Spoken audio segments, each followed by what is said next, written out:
All right, sir. Thank you very much for the workshop. You're welcome. It was great seeing you again. Yes. From Brisbane to Belgium. That's right, and just to see you. I guess I'll be seeing you in Australia later in the year, maybe? Yeah, I hope so. Yeah, we'll see how things are going. Yes. Sounds good. The same we did in the standing position. But now we will do with our, what is the higher, actually the lower position. If the card is keeping hard, then Ludens. I'm going to make the same thing. I'm going to make with these things. Not to stop training, but now it's low. Now I do not use my, let's say, appearance, right? Imagine if we are against the wall, so this is not like that. Okay? You apply a pressure here, how you not you go from there. Now again the same thing. You make a space, you break the space. So the whole idea here is it's this thing. What we just did. It's a leverage. Because people start camping, that was in Brisbane. Where was Joey? Yes. That was with Kai. Kai is a master jiu-jitsu black belt under Carlson racing. And he asked me about this one. And I released myself, but says, don't tell me. Don't tell me what to do. He's a strong guy. CrossFit, Thai boxing, and jiu-jitsu like that. It's a really serious one. Okay, so here, the second one, if he's a low, you make a space, see this, and then put it, hold the body. Now, the moral is here, when we do release, this type of grip. Okay? Now it's only upper. We are not practicing release from the underhook. We are practicing just using the shoulder and upper body to break the structure of the leg in a finish. I will have to put it very close. Okay? So from here, if I look, here, apply the pressure, you go with the force. See? You go, you switch the plane, and then you go away. You go with the force, switch the plane, and go away. Do more about that. Because I want to go from back, forward, all these different ways of factors. Right now, we are using this. Make your legs strong. See? Watch. Make low and raise. That's one. When the head is higher, second one, head is low. We imagine like this. Imagine that we are in the wall. Okay? Move. See, that's right. Always move, make a space, break the space. Let's start. Would you be able to say a couple of words introducing yourself? Yeah, sure. Which way, I can have even a short and long introduction, Up to you, whatever you like. Well, my name is Alex Kostik. I'm 59 years old, and father of 3 kids. Then this is my work. I study philosophy at university. I enjoy my life fully. I like motorcycles. I know you like motorcycles. That's right. I've seen you riding. That's awesome. Yes. So Alex, Whoa. yeah. Sorry. So I had a question for you about the focus of the work you do. Like, so for example, when I first met you many years ago, it was more oriented on the martial arts side of things, and you're moving to a more and more exploration of movement and the psychology behind it and all that. So could you say a few words about the way you approach things these days? I guess it comes with the age. No, I think it's just a natural evolution. It seems that I try to make a synthesis because I study philosophy. I'm interested in psychology, body as a medium. Martial arts was passion also from childhood and stuff like that. But basically, I'm trying to summarize this in a couple of sentences. It's as I mentioned during the class several times, martial art is not an activity like any other sport activity, which is constructed. You play tennis, and tennis it's sport in itself, and like any other sport. But martial arts different martial arts, are inseparable from our constitution, because they deal with the aggression They deal with violence, with anger. So martial art is happening, all the time.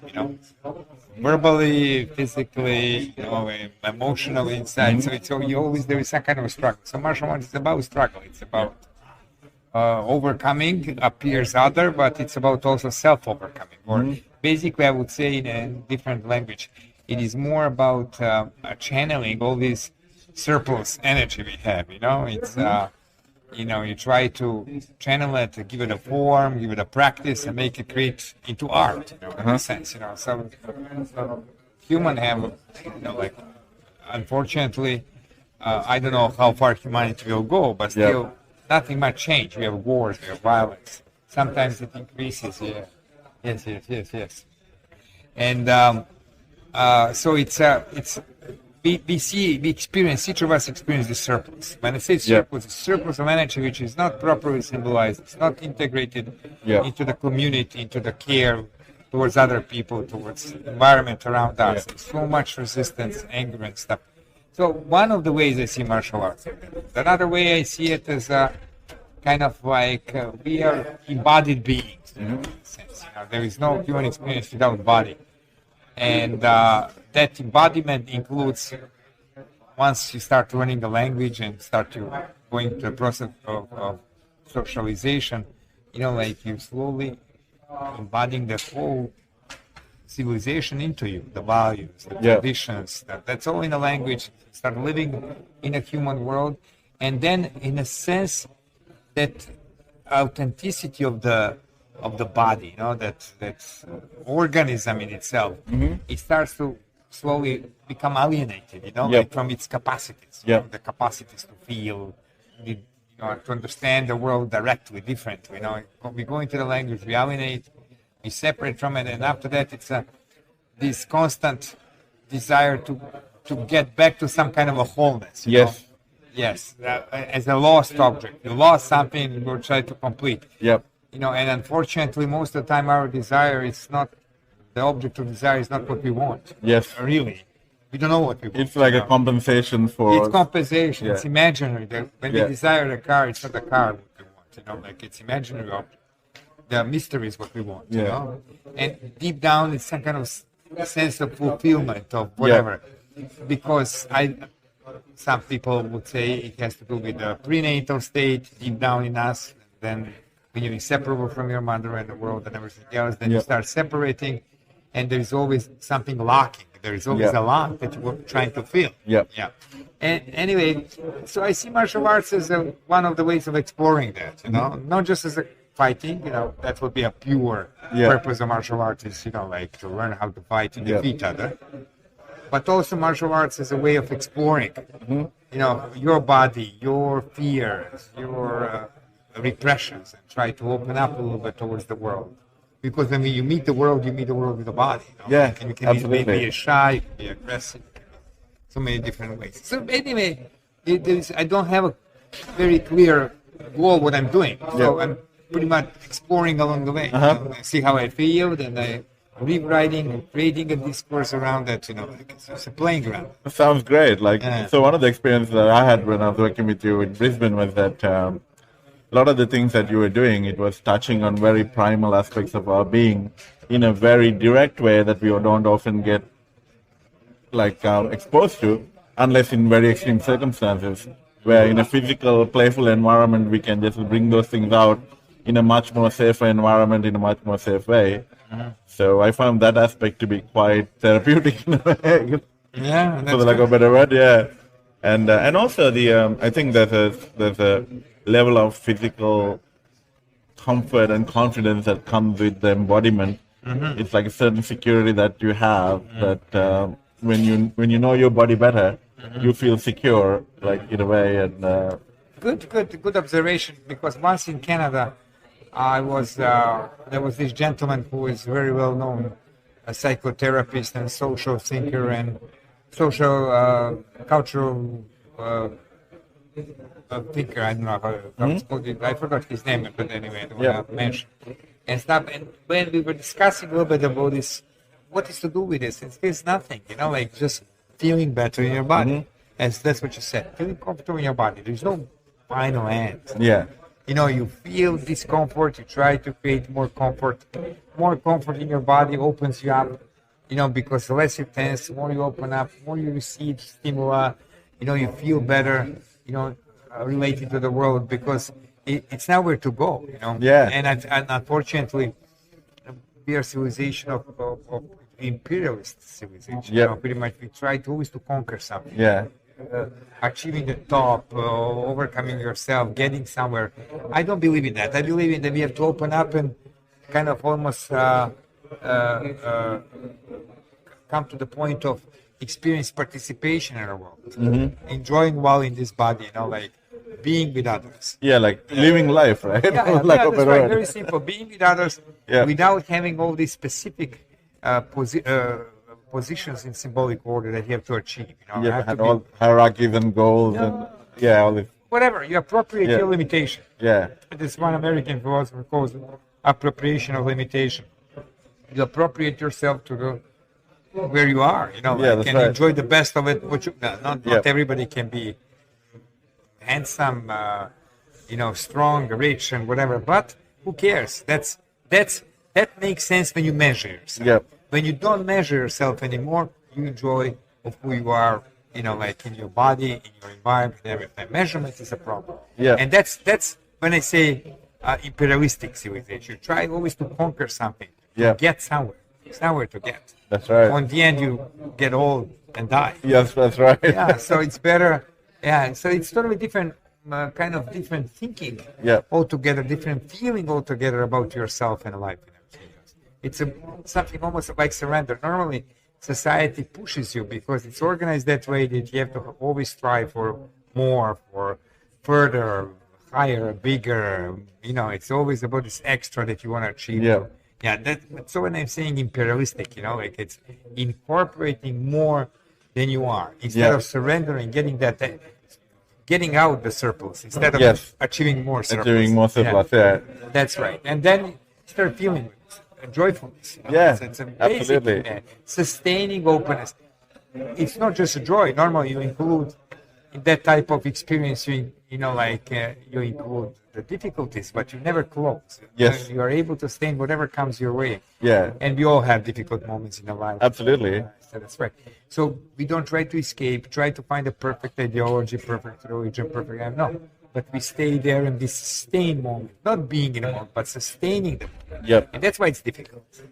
Right. Yeah. And I find that the exploration of physical movement and physical interaction is a really effective way for people to start exploring it deeper. That's one of the ways. Yeah. It's not. Not the only way, obviously, but You have to also engage the language and the reflection. And I know yourself. You know, like it's you know. So, but unfortunately, the body was neglected most of the time. You know, and it was this split in body and mind, so called. But these are just two different planes of the same thing. That's right. Yeah. And unfortunately, we've I guess since we've had a lot of success with the intellectual side of things, we've completely indexed on that and lost touch with the other. That's right. That's right.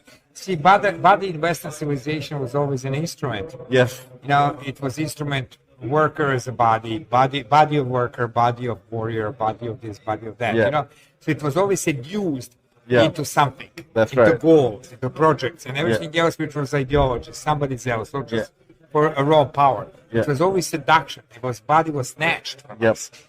So instead of always using the body to being seduced to use your body for, rather to retrieve back your body. Meaning what? Meaning the body is your space. This is your home. That's right. You know, home is not in the future. Home is not in the past. Home is here and now, That's right. Body reminds you that at this moment, you know, like because you can have these beautiful thoughts, and you can have beautiful insights and knowledge and everything else, and suddenly you get something start to hurt you a lot. Everything is being erased. You're not gonna say, "Buddy, just wait, you know, till I finish my thoughts." That's right. You're gonna all that's gonna go away, and then you're gonna focus on the pain and try to release the pain or to do something with the pain. So just as a pain, like anything else, like that, you know, like it's and it's very hard though because it's it's a different order of things. That Yeah. we are not used to think that way. You know, Yeah. like we would ask, you know, well, what did I do with my life? You know, what did I achieve? You know, it's all about achievement. It's a That's right. hierarchical, like a triangular, not circular, but like a pyramid thing. Yeah. That you always constantly. But don't forget, object of desire. It's never achievable. That's right. It's impossible. Desire itself, as Yep. one French, you know. So that what we look for, we're not gonna find. Yep. These are that whole we cannot fill with the objects. You know? That's right. And Even object you desire is not real object. It's imaginary. and you know, this is the loophole in a way that gets exploited commercially by reducing people into these machines jumping from one compulsion to the other, trying to fill this hole with things that they can't fill it with, right? So, That's how money is made. You know? Exactly. Like, yes. And it's use and dispose. yeah, that's right. It's consumption. And, Yeah. And what you're consuming on that, you're consuming yourself. Yeah, You're not consuming anything else because we are made of time. yeah, You know, we are just slowly.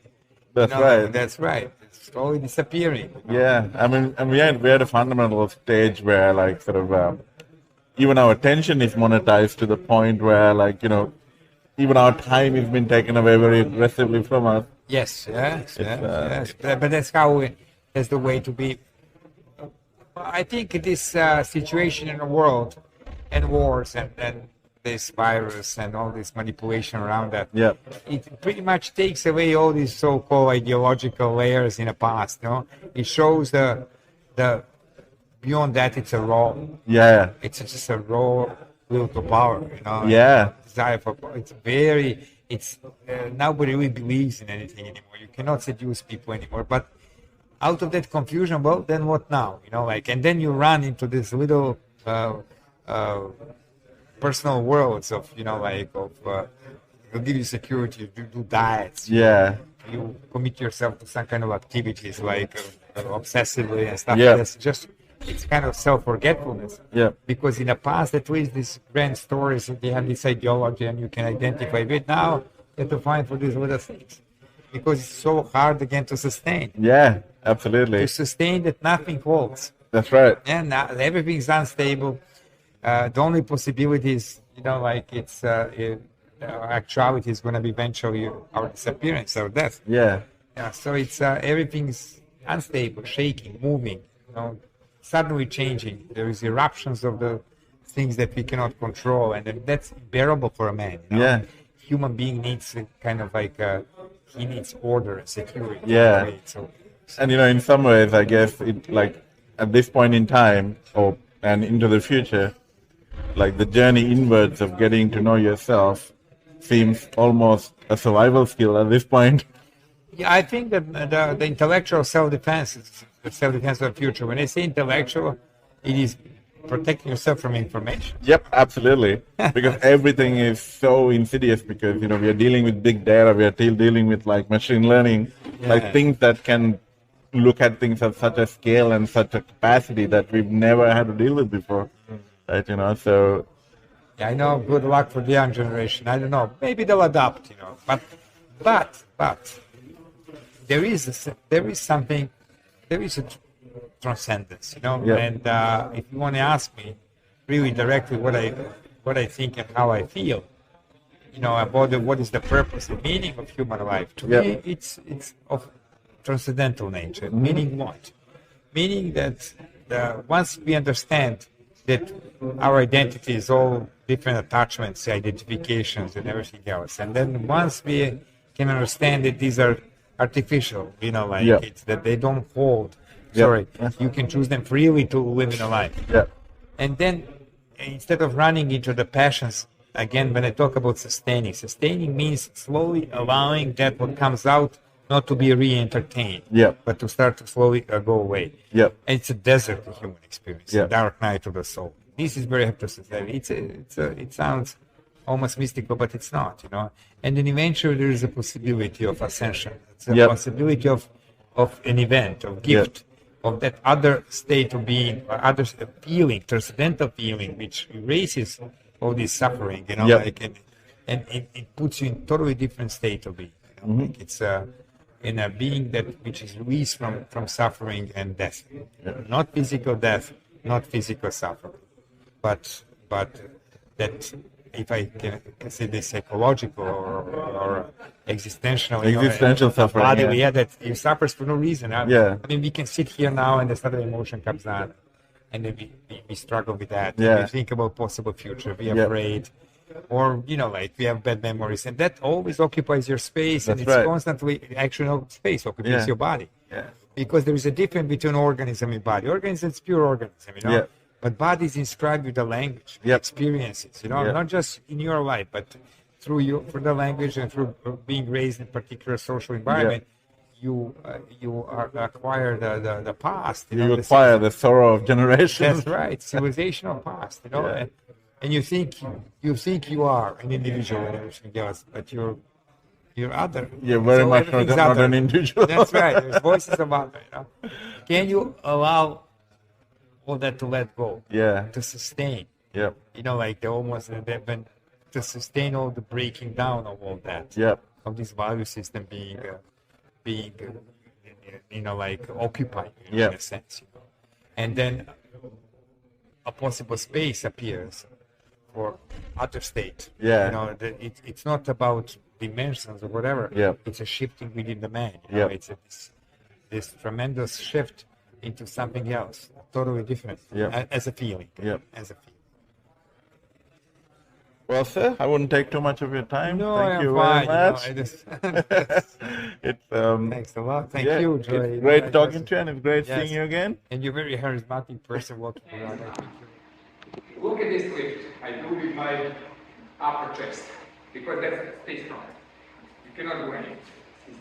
So I have to release it from this tension by moving up. Stay strong. At the same time I move up, I rotate down and I break the start. I know it's terrible. So it's can you one more time? So there is very now position. I cannot move anything with my shoulders. Just in any case, not really in case. But look at now. This is the important part. Just watch this. To release. Forward. Back. Stay strong. Without that, I cannot do anything. So it's three motions at the same time. Lifting up, rotating, and rotating to the side. So 1, 2, 3. Watch out. They're strong. Even here, my chest. No, holding position. I'm referring to this, but because they don't get hit. So from here, chest up, rotation, and down. It's really kind of catch wrestling in your thought. Okay? So, but observe what I'm doing. Watch. You can do it from here. You just did it from here, and you did it from there. So lower part, remember, bow. Here, you can use the shoulder. Now we cannot use the shoulder. So again, I'm feeling the space with possibilities. If, and then you put this dots together. It doesn't matter where you are, if you go to the side, then you go to the guillotine, then you know the different ways of working, like breaking the thing with the guillotine. But right now, it's straight. It's all about neck. And not to be, I'll do just this one, maybe one more, and then after that, do something with the legs, because you were doing a lot with this. Okay, so standing, sharp part, upper chest, rotation, twist. Thank you. Left, right.